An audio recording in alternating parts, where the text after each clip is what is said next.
आप सबों का बहुत बहुत स्वागत है वैभव क्लासेस के इस YouTube परिवार पर। आज के इस वीडियो के माध्यम से हम लोग जानेंगे परागकण के बारे में। परागकण क्या होते हैं, ये कैसे होते हैं, ये कहाँ पर बनते हैं और इनकी क्या संरचना है, इसको हम लोग जो है इस वीडियो में डिटेल से समझने वाले हैं। तो हम लोग जो है एक एक करके हम लोग पहले सीखते हैं। सबसे पहली बात कि पौधे है ना, जो आपके बीज से जो है अंकुरित होते हैं। जब हम लोग बीज को क्या करते हैं, अनुकूल परिस्थिति देते हैं तो ये क्या कर जाता है, अंकुरित हो जाता है। और अंकुरन के बाद जो है आपके दो भाग बनते हैं, एक जड़ तंत्र होता है, एक धड़ तंत्र यानी तना तंत्र होता है। और तनी तंत्र में ही जो है एक आकर्षक हिस्सा लगता है जिसे हम लोग फूल कहते हैं, यानी कि किताबी भाषा में इसे हम लोग फ्लावर कहते हैं। अगर हम लोग इसको और अच्छे से समझें तो पुष्प को हम लोग क्या कहते हैं, विकसित पौधे का प्रजनन अंग कहते हैं। यानी कि पुष्प जो होते हैं ना, वह क्या होता है, पौधे का लैंगिक प्रजनन अंग होता है। यानी कि फ्लावर जो होते हैं ना, रिप्रोडक्टिव ऑर्गन होते हैं, यानी ये सेक्स ऑर्गन होते हैं। अब हम लोग आ जाते हैं कि फूल में कितने हिस्से होते हैं, फ्लावर में कितने भाग होते हैं। तो याद रखने हैं, पुष्प में 4 भाग होते हैं। पहला होता है कैलिक्स होता है, आप रिवीजन भी कर सकते हैं मेरे साथ। कैलिक्स होता है, कोरोला होता है, एंड्रोइशियम होता है और गाइनोइशियम होता है। और जो हम लोग कैलिक्स, कोरोला, एंड्रोइशियम, गाइनोइशियम की जो बात करें ना, ये आपके क्या हैं, समूह हैं। यानी कि ये क्या हैं, आपके ग्रुपिंग हैं, ठीक है। और जब हम लोग इनकी इकाई को बोलेंगे तो क्रमशः हम लोग कहते हैं, इसको सेपेल कहते हैं, पेटल कहते हैं, उसके बाद जो है आपका स्टामेन है और कार्पेल है। तो परागकण जो है किससे संबंधित है, ये आपके नरयुग्मक से संबंधित होते हैं। यानी कि पुष्प में 2 भाग जो हैं आपके एसेंशियल होते हैं और आपके जो है नॉन एसेंशियल होते हैं। कहने का तो नॉन एसेंशियल कह देते हैं, लेकिन पुष्प में अगर वो अंग ना रहें तो कीड़े मकोड़े आकर्षित नहीं होंगे, साथ साथ हम लोग यानी मनुष्य भी उनकी ओर आकर्षित नहीं होगा। क्योंकि जब फूलों का रंग बिरंगा यानी कि जब पुष्प आकर्षित होते हैं तो उसमें पाए जाने वाले कोरोला के कारण ही होते हैं। कोरोला जो है अलग अलग पुष्पों में अलग अलग रंगों के पाए जाते हैं, है ना। और कोरोला की इकाई को हम लोग क्या कहते हैं, पेटल कहते हैं। क्या कहते हैं, पेटल कहते हैं। तो यहाँ पर जो है परागकण, परागकण कहाँ बनता है, किससे संबंधित होता है। तो देखिए, परागकण को ही हम लोग पौधों की भाषा में क्या कहते हैं, माइक्रोस्पोर कहते हैं। और इसी को हम लोग लघु बीजाणु या परागकण कहते हैं। इसे हम लोग मेल गेमिटोफाइट भी कहते हैं। यानी कि आपके जो परागकण होते हैं ना, क्या होते हैं, परागकण होते हैं, वो आपके इस तरह के हिस्से, यानी कि जो ये आपके क्या है, स्टामेन है और इसमें क्या है आपके एंथर वाले पार्ट हैं, जिसको हम लोग परागकोश कहते हैं, है ना। इसी में क्या बनता है, आपके परागकण बनते हैं। क्या बनते हैं, परागकण। और ये इकाई है, स्टामेन किनकी इकाई है, तो ये है आपके एंड्रोइशियम की। किसकी है, एंड्रोइशियम, जिसके हम लोग क्या कहते हैं, पुमंग कहते हैं। क्या कहते हैं, पुमंग कहते हैं। और पुमंग क्या होता है, पुष्प का यह नर प्रजनन अंग होता है। और इनकी इकाई को स्टामेन कहते हैं। स्टामेन में जो है आपके अलग अलग हिस्से होते हैं, जैसे आपके तंतु होते हैं, आपके एंथर होते हैं, है ना, परागकोश होते हैं। और इसी परागकोश के अंदर बन रहे हैं आपके परागकण बन रहे हैं। तो परागकण के का जो है आज हम लोग स्ट्रक्चर देखेंगे और इनका स्ट्रक्चर कैसा होता है वो हम लोग डिटेल से आगे करेंगे। तो परागकण जो होता है यानी पॉलिन ग्रेन्स को जो है हम लोग क्या कहते हैं, मेल गेमिटोफाइट कहते हैं। क्या कहते हैं, मेल गेमिटोफाइट कहते हैं। और ये परागकण कहाँ बनता है, एंथर में बनता है। तो देख लीजिए एंथर कहाँ है, आपके स्टामेन, स्टामेन के जस्ट जो है बाइलोब्ड संरचना होता है, एक बैग सैक या सैक लाइक स्ट्रक्चर है जिसको हम लोग बोले परागकोश बोले, ठीक है। उसी में बन रहे हैं आपके परागकण। तो एंथर जो है वह कहाँ पाया जा रहा है, स्टामेन के जो है जस्ट टॉप पर पाया जा रहा है। फिर देखिए माइक्रोस्पोरोजेनेसिस। माइक्रोस्पोरोजेनेसिस क्या होता है, तो देखिए माइक्रोस्पोर और जेनेसिस है। तो जेनेसिस माना होता है फॉर्मेशन, क्या होता है, फॉर्मेशन। और जनन माना जो है आपका जो है एक प्रक्रिया है जिसमें कुछ ना कुछ जो है एक नए जीवों का विकास होता है। तो यहाँ पर देखिए किस चीज़ का फॉर्मेशन हो रहा है, तो माइक्रोस्पोर्स का ना, यानी परागकण का निर्माण हो रहा है। तो लघु बीजाणु जनन की भी परिभाषा कभी कभार पूछी जाती है कि लघु बीजाणु जनन की प्रक्रिया को समझाएं। तो हम लोग लघु बीजाणु जनन की प्रक्रिया को जो है कैसे डिफाइन करेंगे, या how do you understand by microsporogenesis. तो लघु बीजाणु जनन जो होता है यह एक प्रकार की क्या है, प्रक्रिया है, यह एक प्रकार का प्रोसेस है। इसमें क्या बनता है भाई, तो बनता है परागकण। क्या बनता है, परागकण। कहाँ बनते हैं, तो देख लीजिए परागकोश में।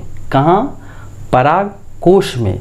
किससे बनते हैं, तो यह बनता है आपके एमएमसी से। किससे बनते हैं, एमएमसी से। MMC stand for microspore mother cell. क्या बोलेंगे, माइक्रोस्पोर मदर सेल, जिसको हम लोग कहते हैं लघु मातृ कोशिका। क्या कहते हैं, लघु मातृ कोशिका।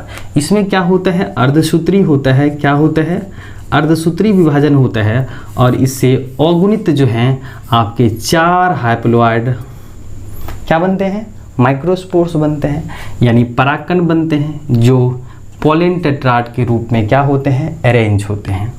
अब देखिए कि ये जो आपके एंथर हैं यानी परागकोश है, इसको हम लोग क्या कह सकते हैं, लघु बीजाणुधानी कहते हैं। क्योंकि धानी, देखिए धानी माना होता है बैग या थैला, सैक लाइक स्ट्रक्चर। और जो है आपके एंथर का ही जो है इनरमोस्ट पार्ट जो होता है, इनरमोस्ट लेयर होता है, याद रखिएगा, इनरमोस्ट लेयर होता है जो न्यूट्रिटिव होता है, प्रोटेक्टिव होता है, जो आपके क्या है, टेपेटम है। क्या है, टेपेटम है। ये आपके जो है एंथर का इनरमोस्ट लेयर होता है। और जब हम लोग स्ट्रक्चर की बात करते हैं तो स्ट्रक्चर में जो है आपके परागकण कैसे दिखलाई पड़ते हैं, इनकी संरचना क्या होती हैं, तो ये होती हैं आपके माइक्रोस्कोपिक। क्या होते हैं, माइक्रोस्कोपिक होते हैं, यानी कि ये खुले आँखों से दिखलाई नहीं पड़ते हैं, है ना। आपने जो है सरसों के खेत में जो है ज़रूर घूमा होगा, उसमें जो है जब भी हम लोग ऐसे फूल पर हाथ देते हैं तो क्या होता है, बहुत सारा जो है डस्ट जो है पीले पीले रंगों का जो है ये हम लोगों के शरीर पर या हाथ में लगता है, तो वो आपके पॉलन ग्रेन्स होते हैं। और ध्यान में रखिएगा कि जो वायु प्रदूषण होता है ना, ये आपके नेचुरल पॉल्यूटेंट्स का भी जो है एक बहुत बड़ा कारण है। वैसे वायु प्रदूषण जो होते हैं अलग अलग प्रकार के होते हैं, आपके अलग अलग फैक्टर्स होते हैं, जिसमें मनुष्य की सबसे बड़ी भूमिका होती है वायु को प्रदूषित करने की। तो यहाँ पर जो है आपके वायु प्रदूषण का भी जो है यह एक बहुत बड़ा रोल निभाता है, क्योंकि ये जो है प्रकृति में लार्ज अमाउंट में प्रोड्यूस करे जाते हैं और ये डायरेक्टली रूप से और इनडायरेक्टली रूप से जो है हवा में मिल कर के जो है उनकी गुणवत्ता को कम करता है। और साथ साथ हम लोगों में एलर्जेटिक इफ़ेक्ट जो है, अस्थमा, दमा जैसी बीमारी जो है ये क्रिएट करती हैं। तो ये हम लोगों के लिए जो है जो हानिकारक प्रभाव भी दर्शाता है। जैसे एलर्जेटिक इफ़ेक्ट होता है, इससे वायु प्रदूषण का एक कारण बनता है। तो पॉलन ग्रेन्स जो है ये हवा में रहते हैं, जिसकी वजह से वायु की गुणवत्ता कम होती हैं। तो ये तो आपके रहे नेचुरल पॉल्यूटेंट्स, जिसकी वजह से जो है प्राकृतिक प्रदूषण होता है। लेकिन अभी हम लोग देख रहे हैं यहाँ पर परागकण की संरचना में, तो फिलहाल हम लोग यहाँ पर रहेंगे कि जो है ये कैसे होते हैं, माइक्रोस्कोपिक होते हैं, यानी कि यह खुले आँखों से दिखलाई नहीं पड़ते हैं। ठीक है, आगे देखिए कि यह जो होता है वेरियस शेप साइज का होता है, अलग अलग डिज़ाइन का होता है, कलर का होता है और डायमीटर वाला होता है। यानी कि जैसे ही हम लोग पुष्प बदलेंगे ना, परागकण का जो है शेप साइज बदल जाएगा, है ना, इसकी आकार आकृति बदल जाएगी, इसका डिज़ाइन बदल जाएगा, कलर बदल जाएगा, है ना, डायमीटर बदल जाएगा। तो यह निर्भर करेगा कि कौन सा पुष्प है, यानी कि प्रत्येक पुष्पों में परागकण जो है उसका रंग रूप, डिज़ाइन, कलर, ये सब क्या कर जाएगा, वेरीज कर जाएगा। ठीक है, आगे देखते हैं कि परागकण में जो है 2 लेयर पाए जाते हैं। कितने लेयर पाई जाती हैं? 2 लेयर, यानी कि इसको हम लोग स्पोरोडर्म भी कहते हैं। परागकण में जो भित्तियाँ पाई जाती हैं उसे हम लोग क्या कहते हैं? स्पोरोडर्म कहते हैं। जो बाहर में होता है ना उसको बोलते हैं एक्साइन। क्या कहते हैं? एक्साइन। जैसा कि यहाँ पर आप देख सकते हैं परागकण में जो बाहरी लेयर है रेड ग्रेड का, इसको हम लोग क्या कहते हैं? एक्साइन कहते हैं। और ये क्या होता है? प्रोटेक्टिव नेचर का होता है। और वाजिब है कि अगर सुरक्षात्मक प्रकृति वाली होगी तो यह क्या होगी?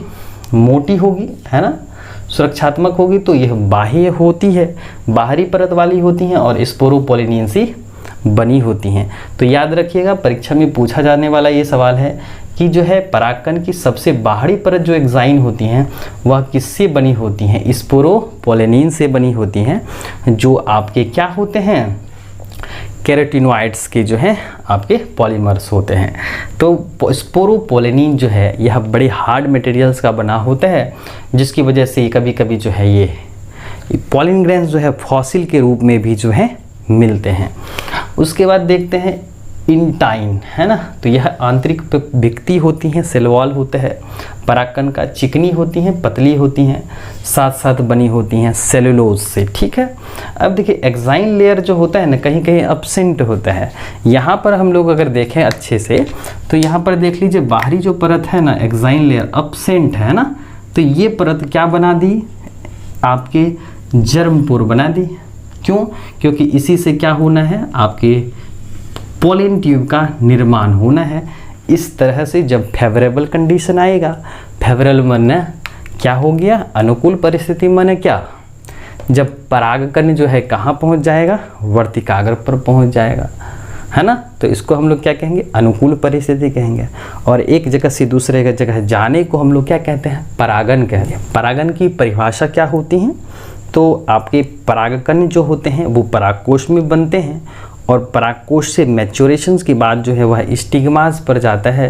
तो ये जो जाने की प्रक्रिया होती है ना, इसे ही हम लोग क्या कहते हैं? परागन कहते हैं। क्या कहते हैं? परागन।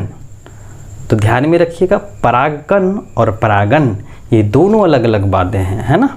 तो परागन जो है एक प्रकार का ट्रांसफरेशन है। किसका? परागकण का। तो इसे हम लोग इस तरह से कह सकते हैं। तो पॉलिनेशंस क्या होता है? The transfer of pollen grains from anther into suitable stigma known as pollination, है ना। या इसको हम लोग हिंदी में ऐसे कह सकते हैं कि परागकण का परागकोश से निकलकर, है ना, वर्तिकाग्र तक पहुंचने की जो प्रक्रिया होती हैं इसे ही हम लोग क्या कहते हैं? परागन कहते हैं। तो यहाँ पर जो है आपके जो हैं 2 केंद्रक होते हैं, है ना, जिसमें आपके जो हैं 2 अलग अलग सेल्स में पाए जाते हैं। जैसे आपके वर्धी कोशिका में जो है वर्धी केंद्रक मिलेंगे और जनन कोशिका में क्या मिलेंगे? जनन केंद्रक मिलेंगे। और याद रखिएगा जो वर्धी कोशिकाएं होती हैं ना वह क्या होती हैं? आकार में बड़ी होती हैं क्योंकि न्यूट्रिटिव होती हैं ना।